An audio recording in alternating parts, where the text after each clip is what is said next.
Isa sa pinakamalaking factor kung bakit maraming Pilipino ang mahirap, kung bakit maraming Pilipino ang hindi makausad-usad sa buhay, it's because kung paano tayo na-form as individual sa kultura natin and sa society natin. Yes.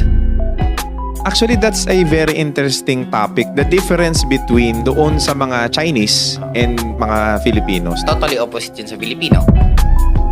Kaya no wonder bakit karamihan ng Chinese successful. It's not because dahil sa singkit sila. Oo. Yun ang pinaka nakita kong malaking factor bakit ang isang tao magiging successful or hindi. How can a Filipino family be like a Chinese family? Kasi isang taong mahirap madaling makontrol. Isa sa Ano na ako sa pagko-compute palagi. na-solidify yung belief ko sa mga Chinese na you do the math. Ako lagi kong sinasabi, always follow the numbers. Yep. People can lie, but numbers won't. Nako-compute naman lahat eh. Pati naman future natin, dali computein. Kung araw-araw kang negative sa kita mo,